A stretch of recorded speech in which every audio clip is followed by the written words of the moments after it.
Welcome to URI Just Getting Started podcast, episode 30. I'd like to introduce a very special guest we have today, Mr. Kenny Johnson, the new assistant coach at the University of Rhode Island. How are you doing, Kenny?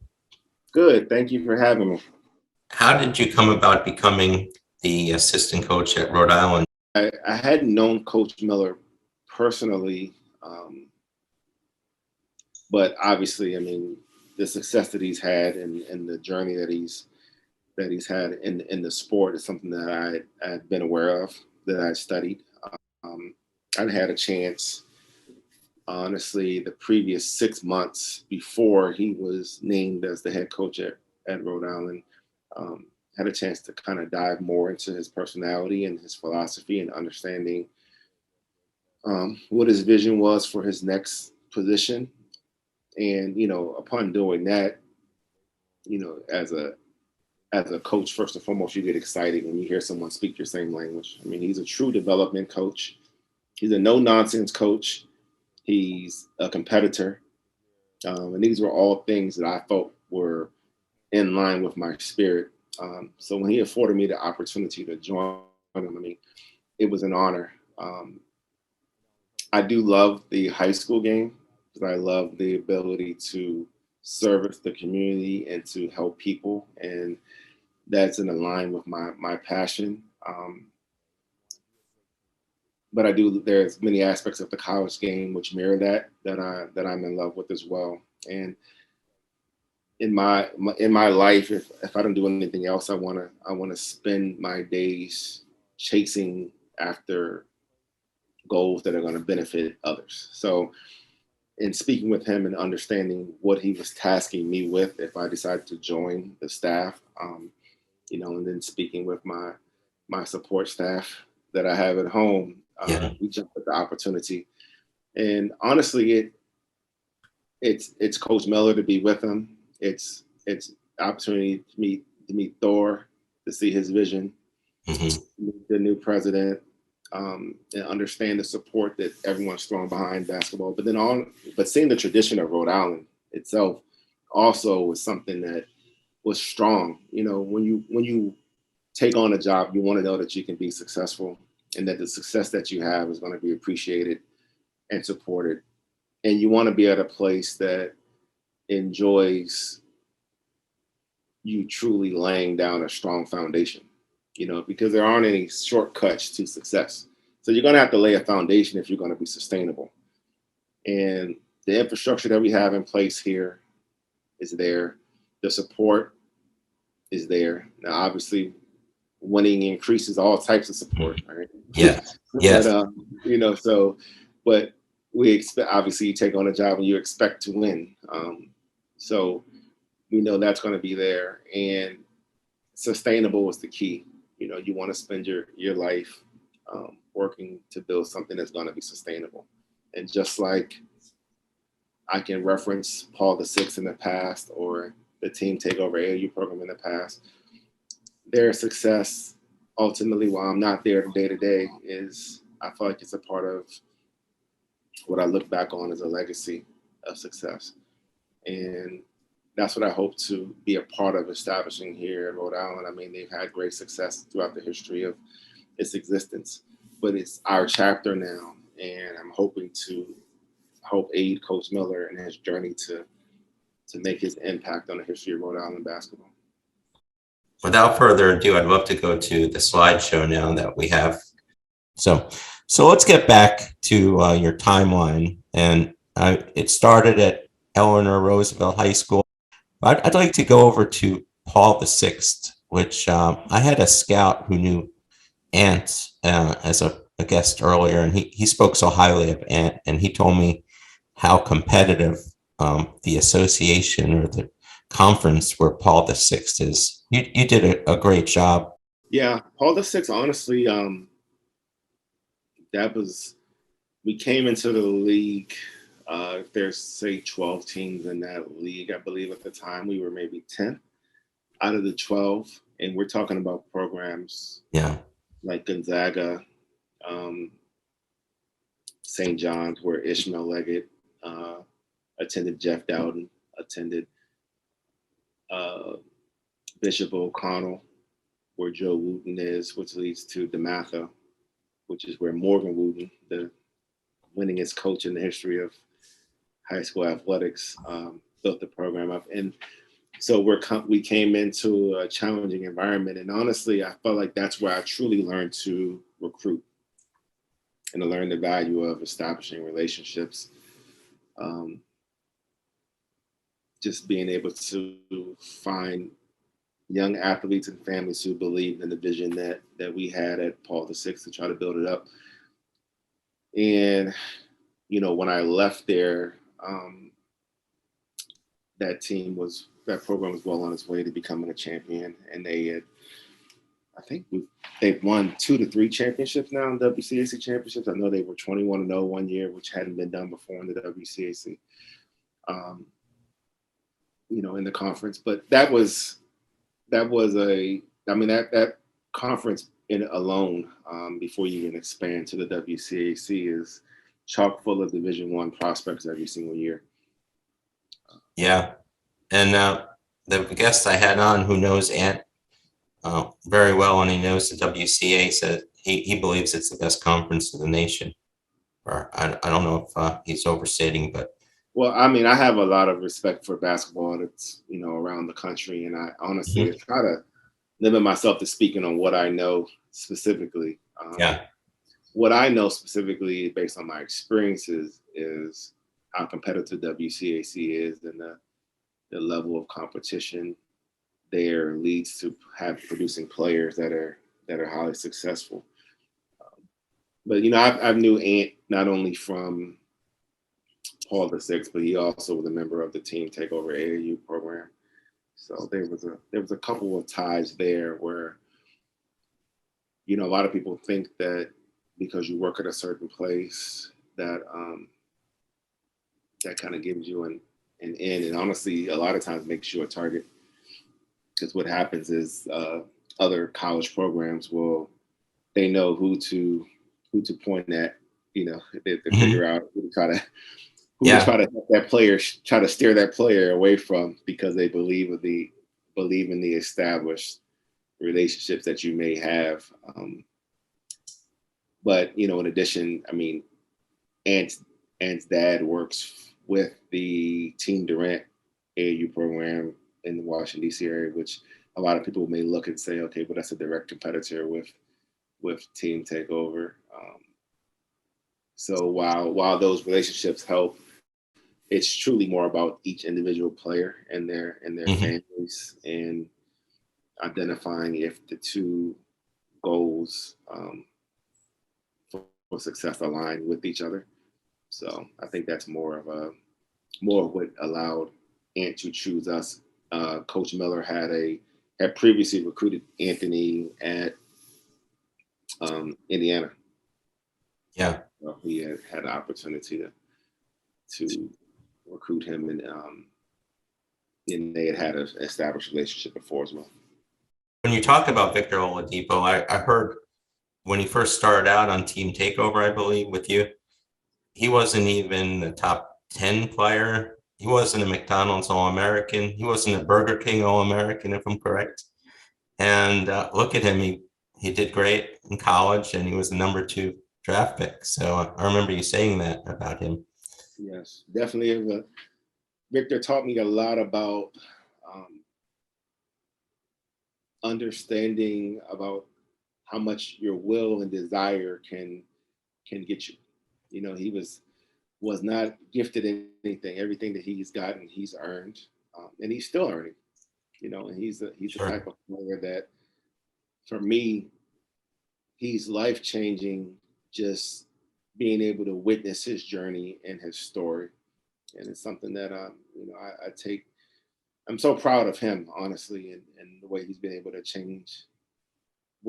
define his life and change the life of his family. Well, you challenged him. I remember hearing you said, look, there's a guy on the court and he's waiting for you. So go get him. I might be off on the words, but you recall saying something like that? I butchered it a little. Yeah, absolutely. So we're referencing his junior year at Indiana. That year, we were number one in the country for 13 weeks.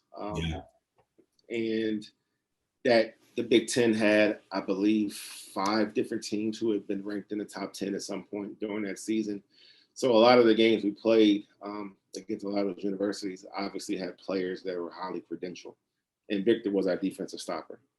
So not only was he tasked to be a scorer on that team and a rebounder, but he was tasked to guard the other team's best player on most nights without help exclusively. So, he wasn't someone who came in with a highly touted reputation. I know a lot of times younger players get caught up in, and families get caught up in what a player's ranked. And honestly, when you those rankings go away the second you enter college. It's all about what have you done for me lately. That's the sport of basketball. So he had an opportunity to define himself against those players, which, objectively someone else had ranked higher than him without seeing them head up, matched up. And that's a big thing that I try to relate to a lot of players when I talk to them, is that no matter what you were ranked in high school, when you enter college, it's a whole new ballgame. Everyone wants to know, it's your new opportunity. Your first impression is your best impression. And if you're fortunate enough to make it out of college to, let's just use the example of the NBA. Even if you're the number 1 draft pick in the NBA, what is everyone waiting for? Let's see how you do in the NBA Summer League. Okay, you get to the NBA Summer League and you perform well, that's great. You get your flowers, everyone's happy for you. But what do they say? Well, let's see what happens when the real season starts in the NBA. Let's see how you do with the real professionals. Okay, great. You go out, you have a great year. Even if you're the rookie of the year, what do they say? All right, well, let's see what he does in year 2. You got to respond in year 2. Is he going to be consistent? Okay, you go out, you respond in year 2. You have a good year. Okay, great. Well, let's see if he can be an all-star. If you're not an all-star, you're not great. You're not living up to your all-star, your draft status. Now you're an all-star in the NBA. Okay, great. Well, has he won a championship? I don't know. Let's see. If he's going to be a champion. Yeah. The other player is better than him. I don't know. He's not consistent. Okay, you win a championship. Well, can he win 2? Yeah, it never ends. And if you don't believe me, look at Giannis Antetokounmpo. We're still literally debating whether this young man who can score 50 points and have 20 rebounds is a good player, and how consistent is he, and where does he match up with? So LeBron James, despite whether you like LeBron James's game or he still has something to prove at his age, going into the season. And that's honestly, I believe that's the beauty of sports, is people are able to formulate opinions. I don't think you can get caught up in it as a player or coach. You have to understand there's an entertainment value when it comes to athletics. And it's something that we all can do at various levels. I probably can't. I think that's why people identify with Steph Curry so much. You can't do what Giannis can do. Yeah. But all of us can go out there, and maybe some of us want to do it in private, right? But all of us can go out there and shoot jump shots, and we can, as far away as we can shoot them, we're going to throw them up there. Yeah. And if we make them from a far distance, we're going to think about Steph Curry. So that's, and I think that's why, the guards are more identifiable and more relatable than some of the bigger guys, because the jump shot, the ball handling are things that anyone can do, starting from the age of 1 year old. You can do some form or fashion of it. So we want to learn a little more about Kenny Johnson, and we're talking about team takeover. We already covered this, and the famous Victor Oladipo that you drafted. You really turned around the program. Like I said, some of the numbers, you produced 53 Division I players, and ESPN Insider has you as the 10th best recruiting assistant in the 2016 listing. So these are the things that I want to bring out today, so the fans understand what they're getting, and how Thorborn has really improved the program, brought in people like you. And you're talking about how great we think of you as Louisville, but before you were at Louisville, you were at Indiana. You produced two top 20 recruiting classes, a top five class. The team, while you were there, I have to think that you had an impact. They think of you as a recruiter, but you're also an excellent guy on the bench and Big Ten championship. I mean, the list goes on. Even like I said, at Townsend, you had them as a top five with Mr. Pat Scarry. I think you know him a little bit, don't you? That's right. I call him Scary Cat. Oh, really? From the scary, because the Townsend Tigers. It's a thing that we have right there. But yeah, Pat's a great guy. I'm forever indebted to him. He afforded me my first opportunity, and trust and believe he has a lot of pride in New England.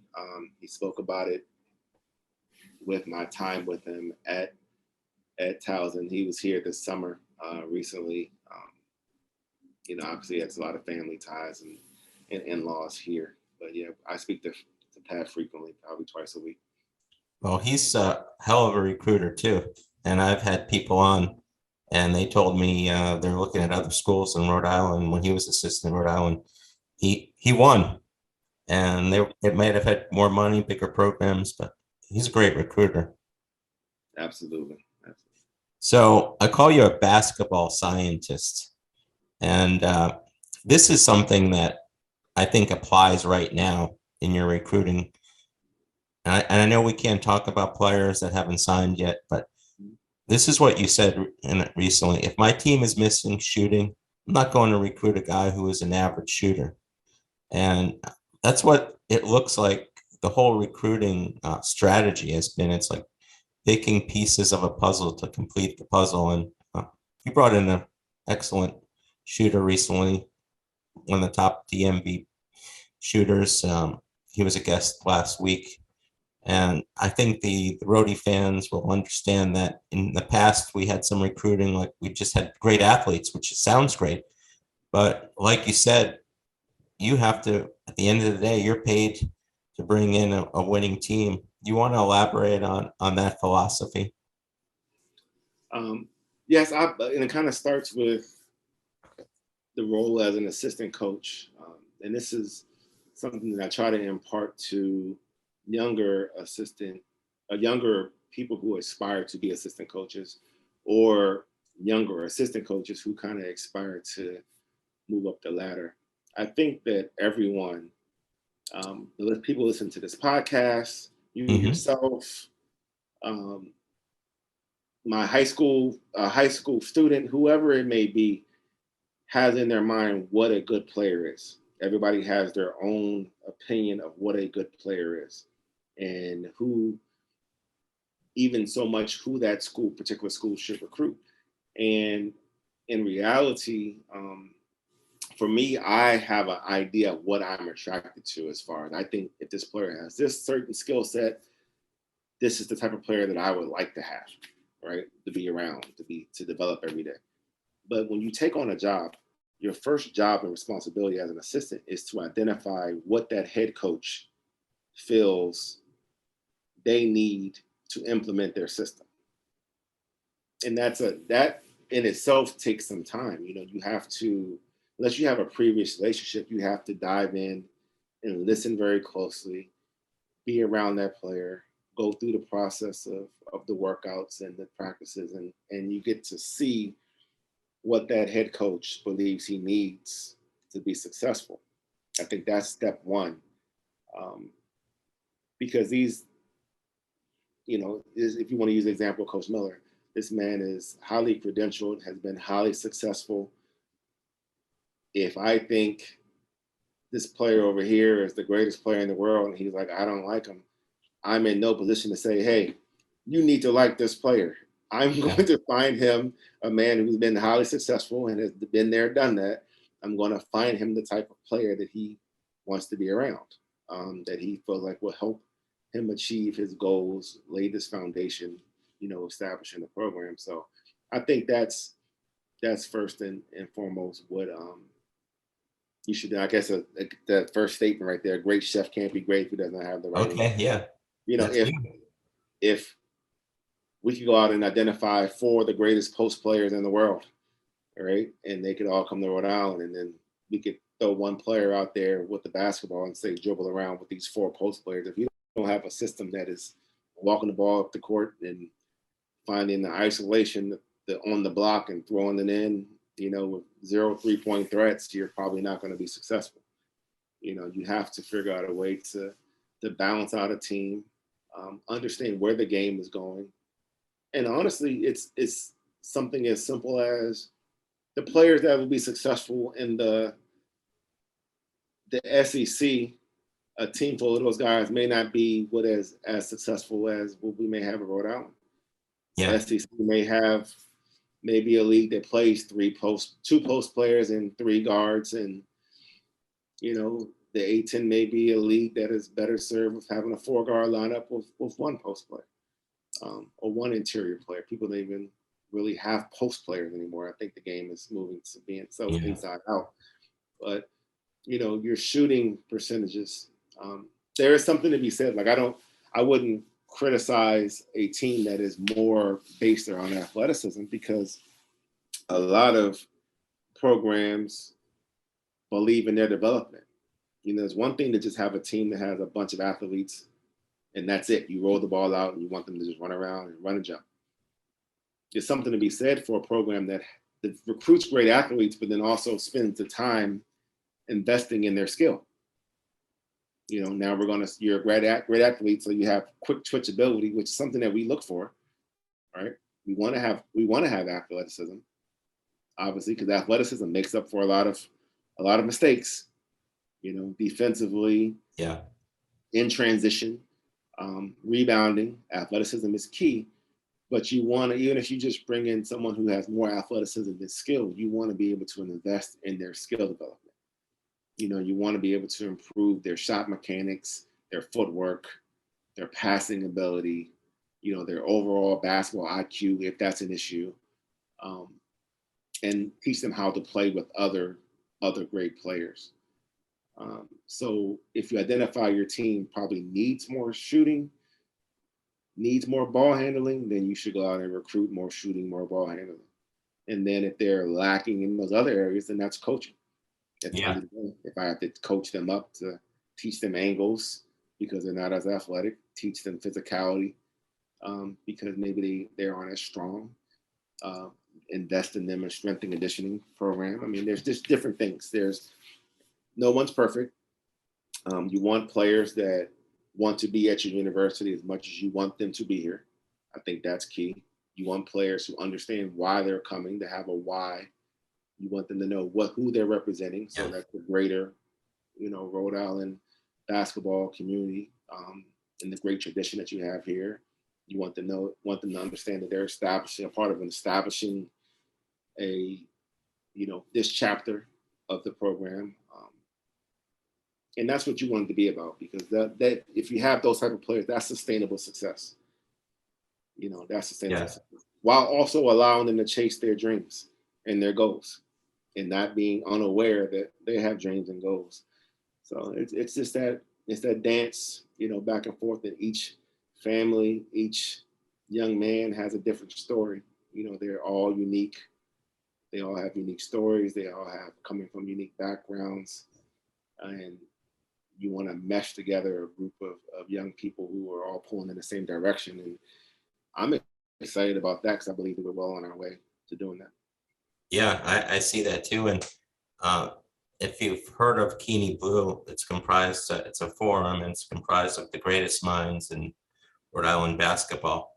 And I know for a fact they're going to be happy to hear that, because that's something that they've watched a couple of seasons before this, and I've seen some problems in certain areas that were the difference between winning and losing. And it's possible last year's team might have more stars and more athletic than the team you have now.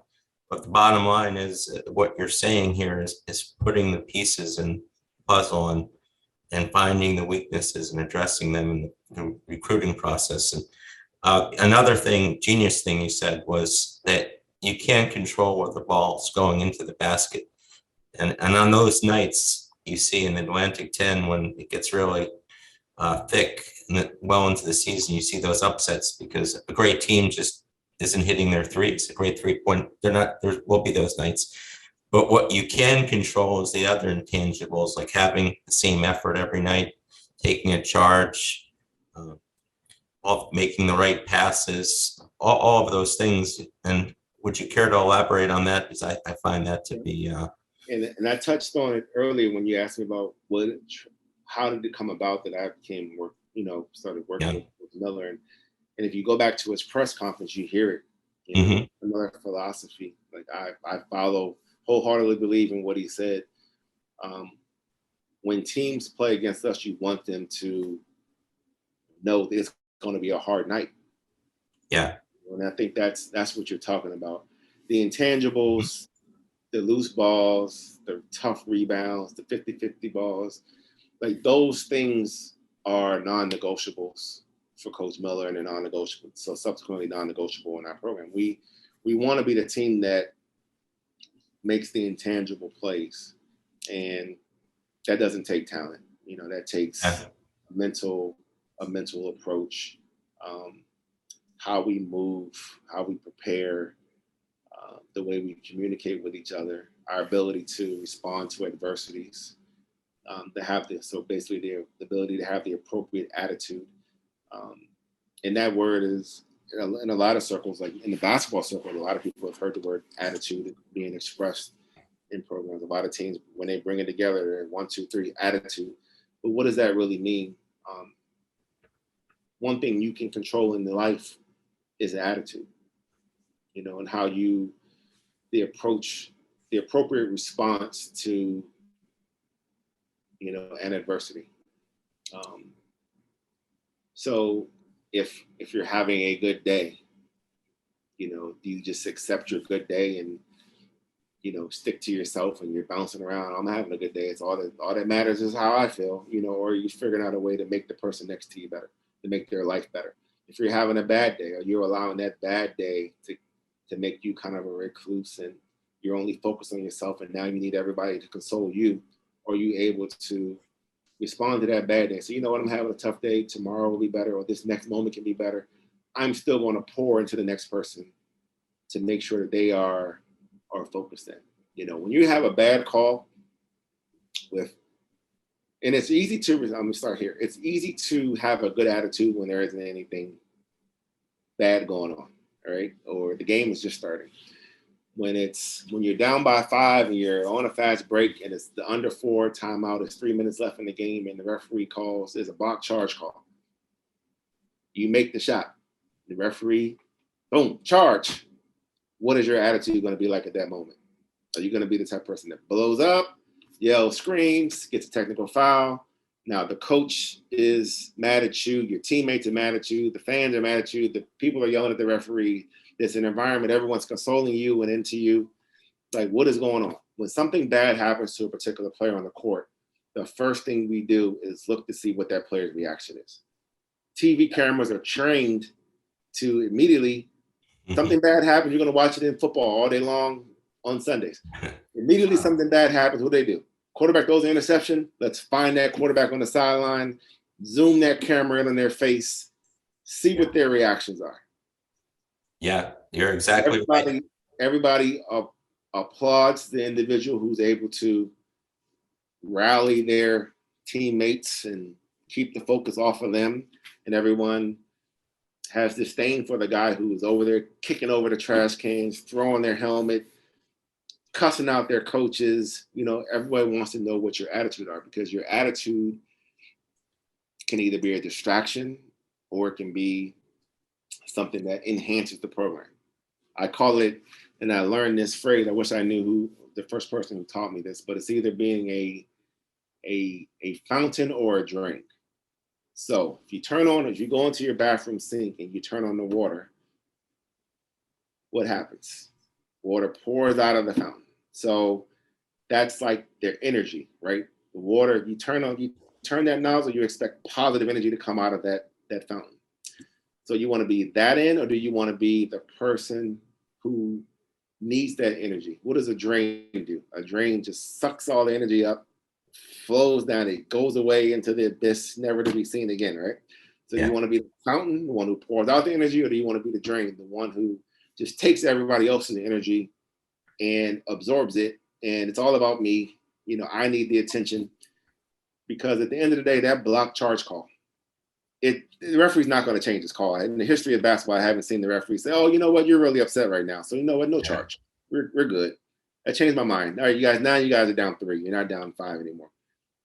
Yeah. You have to. The person who says, looks at the referee and is charged, and they're able to have the ability to say, "All right, you know what? Attitude. It's okay. Next play." Because that's what we're going to have to get on to win the game, no matter what happens. That's an adverse situation, not ideal. What are we in on defense? The other 4 people, let's get organized. Let's get this stopped. We need the ball back so we can now have another opportunity to come back and still be down 5. We don't need the play that took us from down 5 to take us to down 7 or down 8, and now the game's in jeopardy.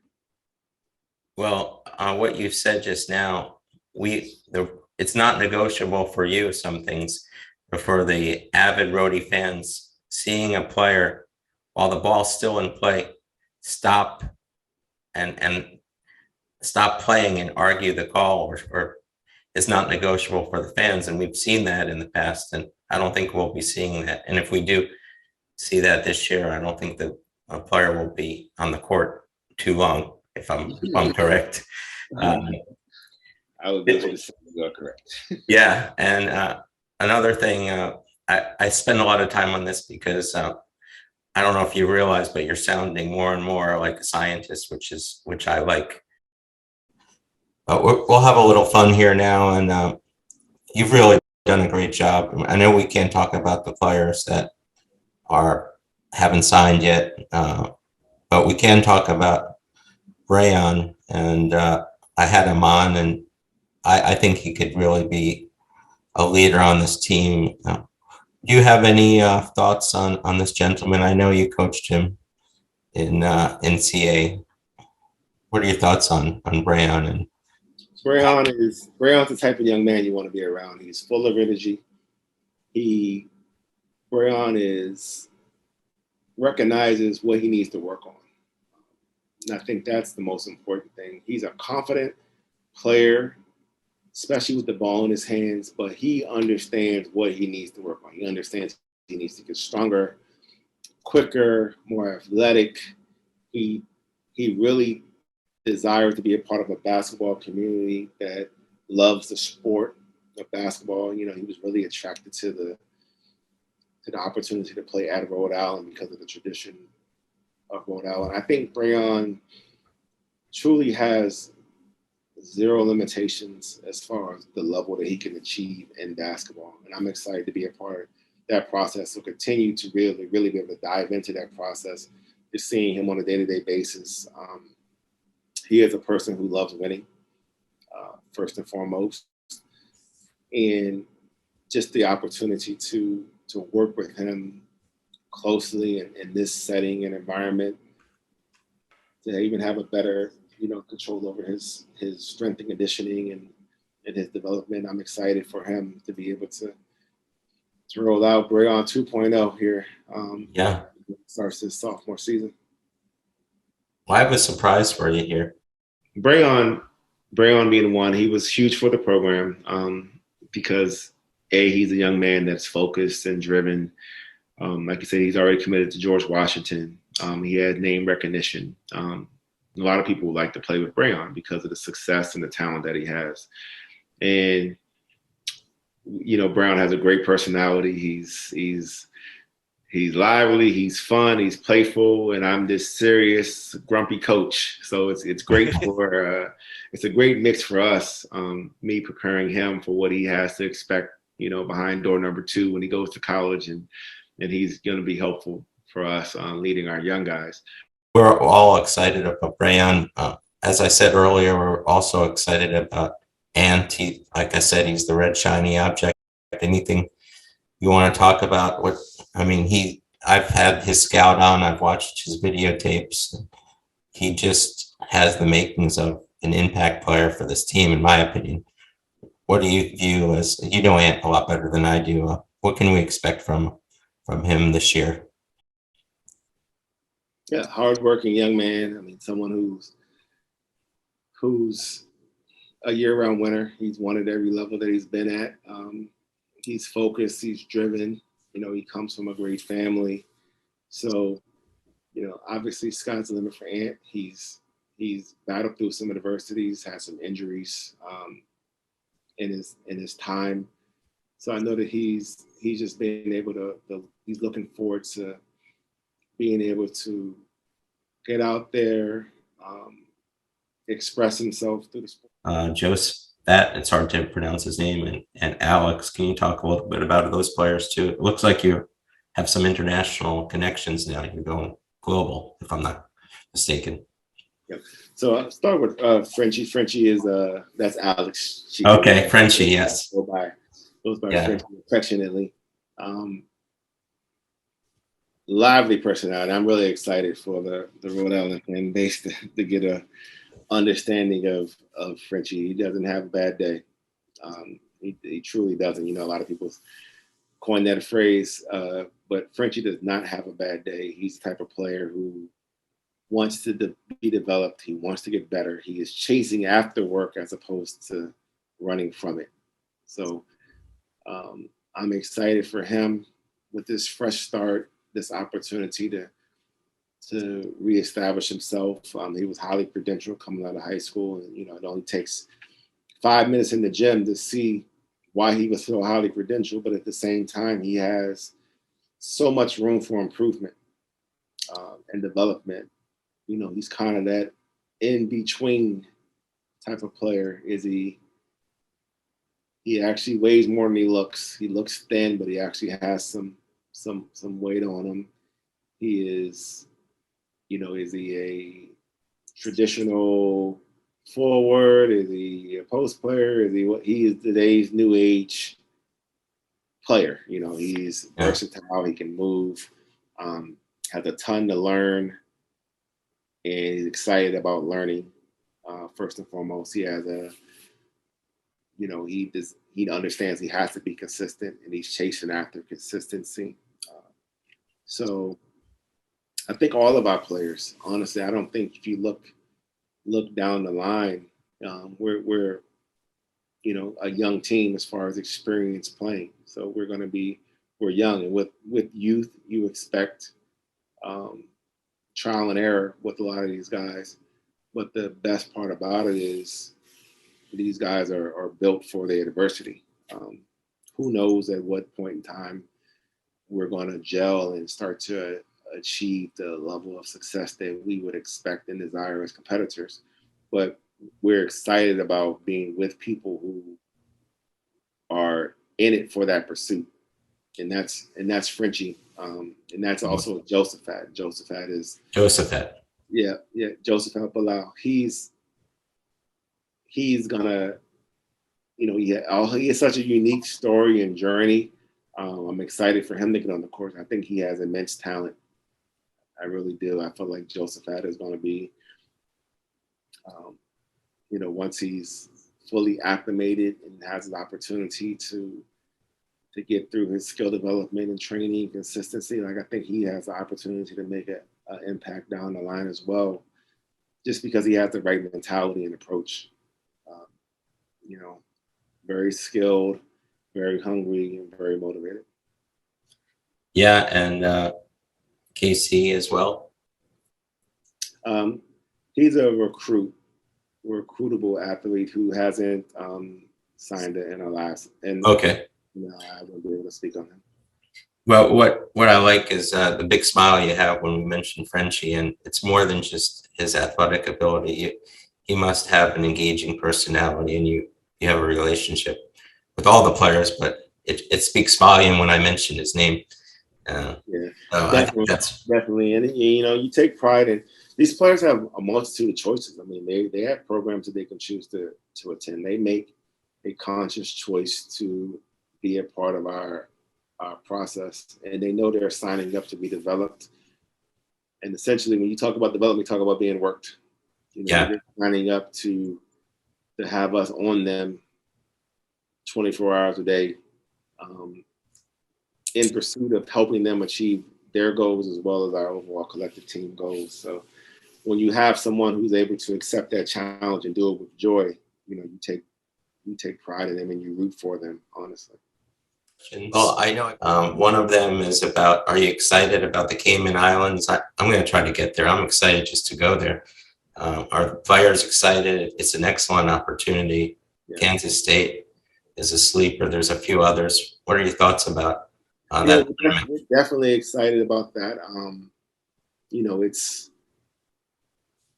in coaching, like you try to you almost have some coach speak per se, but it's honestly, and while you're excited about it, I'm just as excited about Monday's individual training, because we have so far to go before we get to the Cayman Islands. But, in an effort to answer your question, like if I take my brain to the Cayman Islands and that tournament, yes, I'm excited because it's our first opportunity to travel that distance as a team and compete against, other great programs that have the same mission as us. And that's competition.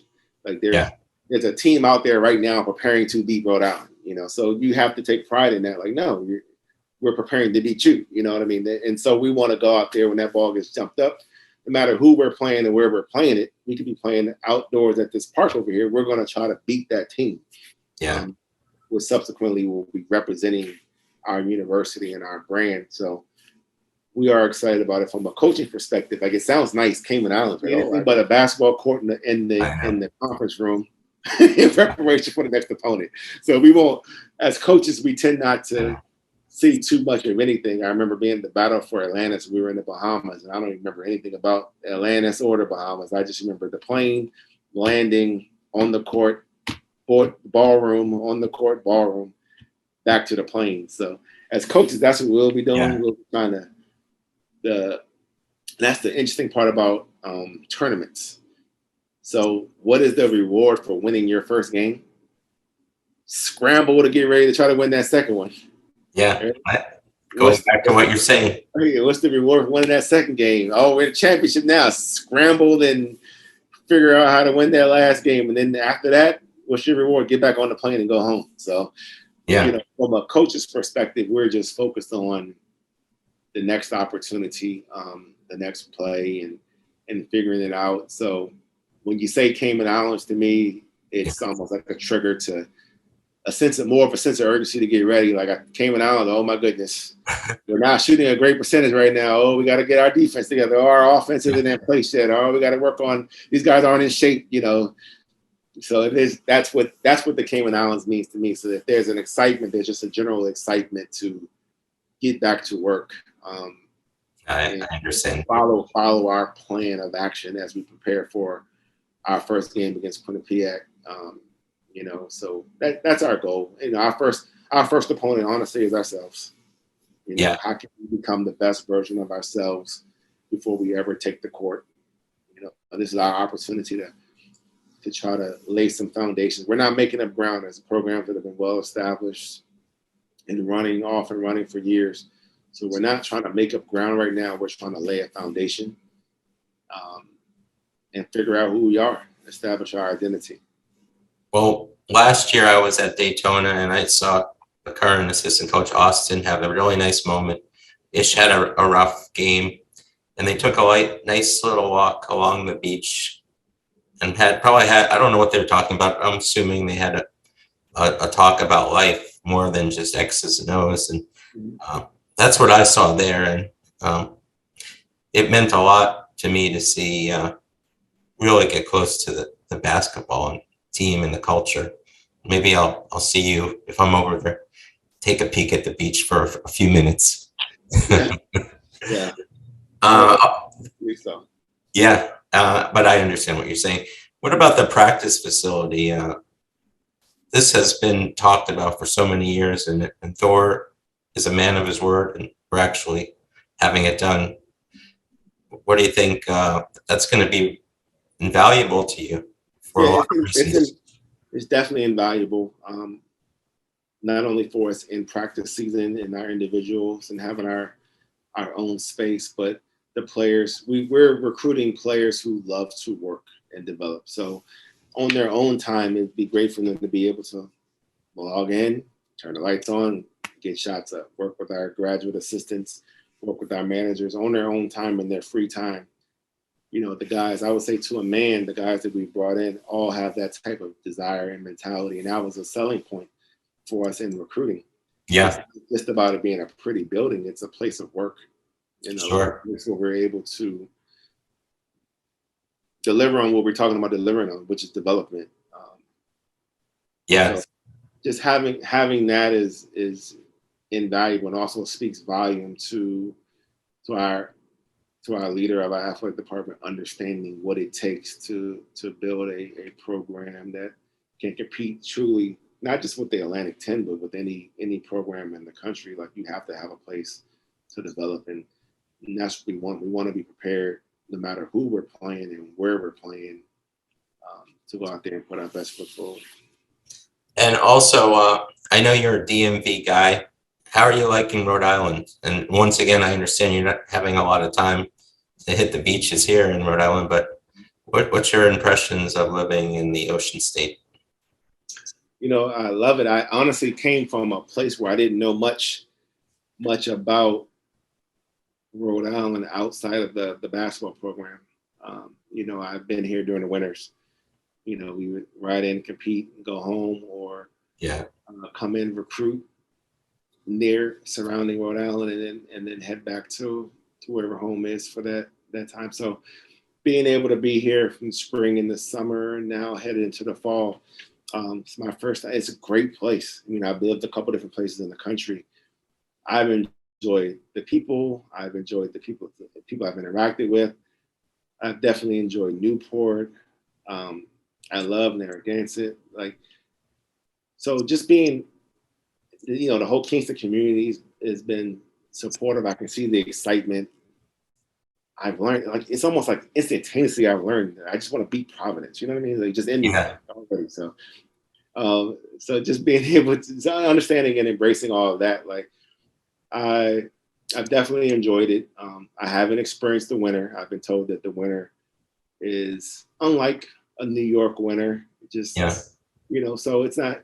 I'm from the East Coast. So I'm not scared of winter. But then once again, I don't see much of outside during the winter anyway. So I wear my coat from the car to the back, and then that'll be it. But I'm excited. It's a great place to be with your family. I mean, a lot of good seafood. I'm a seafood eater, so I'm to dive into some unique restaurants and experience the tradition, you know.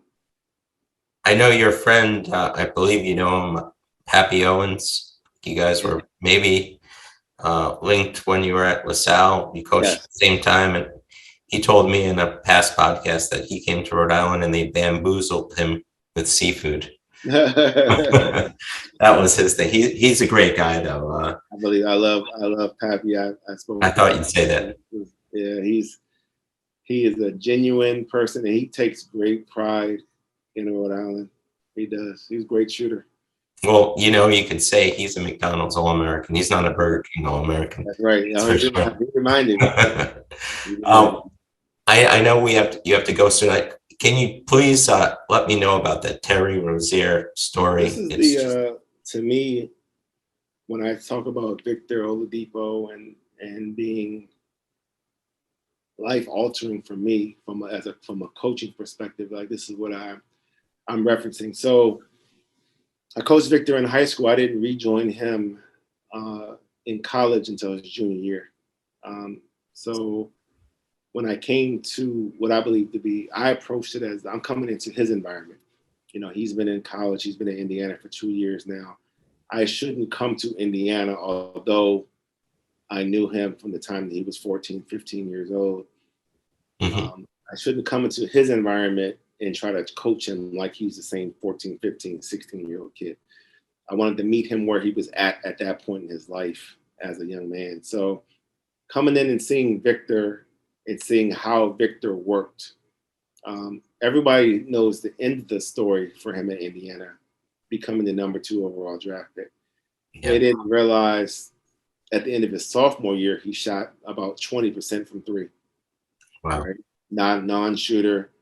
Was never going to be a point guard in Indiana. We had Yogi Ferrell, McDonald's All-American, had Jordan Hulls, hometown favorite, Bloomington, great player, great shooter, 5'10".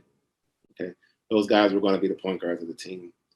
Victor was 6'2", athletic, not prototypical size for an NBA player at any position other than maybe point guard.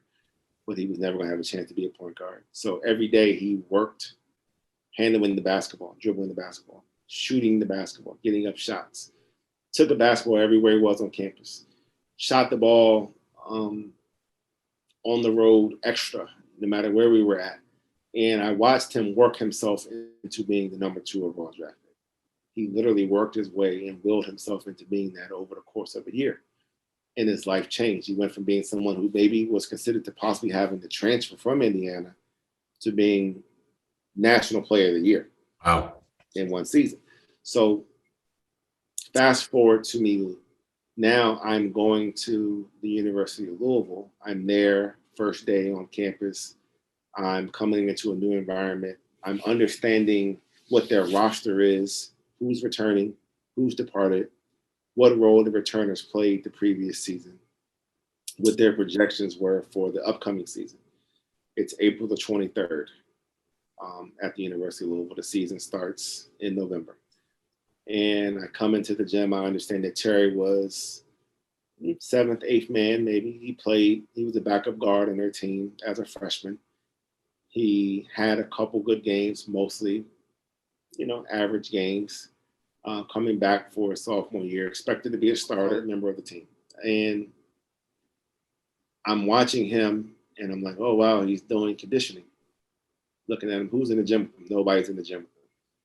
What is he doing for conditioning? He's setting 3 minutes on the clock, and he's doing what you call line touches. He's running from one end of the court to the other, back and forth, constantly for 3 minutes. It's a drill they do in the NBA, mostly at NBA combines. It's one of the more popular drills that they'll do. You go to the NBA combines, they start you off and they test your conditioning. They try to get you to a level of being fatigued, and then they do the skill work. Wow. Because most people can operate, you're fairly skilled when you're fresh. Let's see how you can operate when you're fatigued, when you have that adversity, right? You're breathing a little heavy. So they want to get you to that point before they start all their skill work, all their shots and their movement and their competition. So Terry is running his line touches back and forth, and he's getting a big number. Can't remember the exact number, but it was more than what the average player would get doing line touches. But he's also doing it with an oxygen mask on his face to make it's like an altitude changer. So it's like, if you're in Denver, climbing in the mountains in Colorado, it's harder to breathe the higher you go up. He's wearing one of that apparatus to make his breathing more difficult, learning to strengthen his lungs while he's running. And he's in preparation. And I didn't know what he was in preparation for, but I knew he was in preparation for something, right? And because it's April the 23rd, the season starts in November.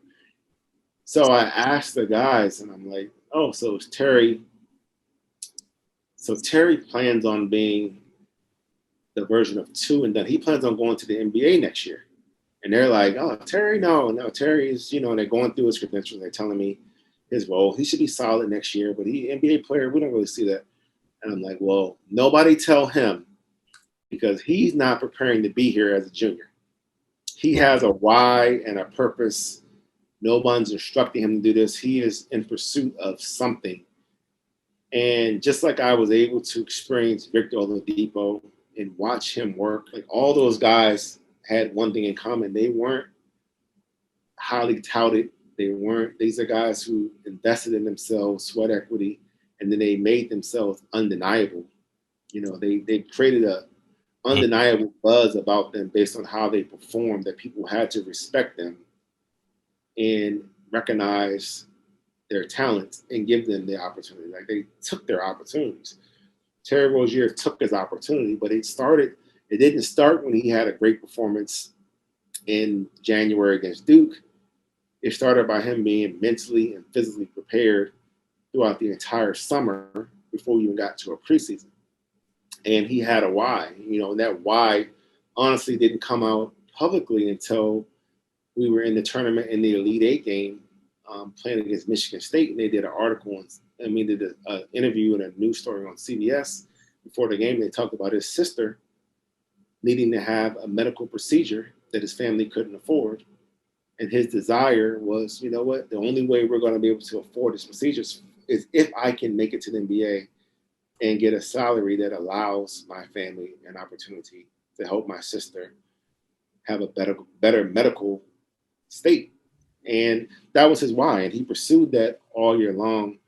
And he turned himself from someone who even people on his staff didn't think he was going to be a pro into a borderline lottery pick. So, and it just, as a coach, I've learned to allow the players to define themselves. Wow. And that story, I had to ask you that. And it just brings chills. Now, let me ask you a question. Have you ordered the oxygen mats yet for Rhode Island? Have they come in? No, we're just going to create an adverse environment for them on our own with all different methods of, they'll wish they had a mask on. We'll figure that part out for them. Now, I don't know if you heard, I'm a New York Knicks fan, but the Knicks were trying to trade for Donovan Mitchell. It was in the news a little bit.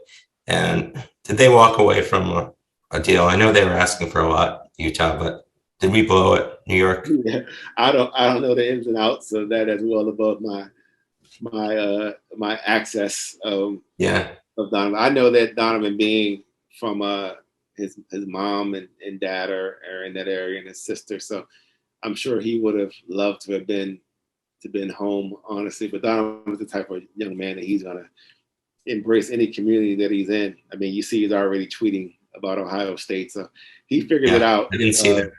Yeah, he figures it out pretty quickly how to make himself a part of any community. But I know that he would have definitely taken pride in being a part of the Knicks organization. We didn't see that as Knicks fans. We have selective amnesia. So once he's not going there. Listen, thanks for sharing your wisdom with Rhody Nation, and end things as always. It's go Rhody. And thanks again. I had an excellent time. The fans are really going to appreciate the time you gave today coming in, and I just wish you the best of luck. I know you're going to succeed here. No, I appreciate it for sure. Thanks for having me. For sure. I look forward to meeting you in person. Oh, yes, definitely. If you could extricate yourself from the practice facility or something. But I definitely will give you a shout. I'll text you when I'm in town, and we'll have a cup of coffee or something. So good luck on the rest of your Saturday. I took a little bit off of it, but like I said, always go Rhody.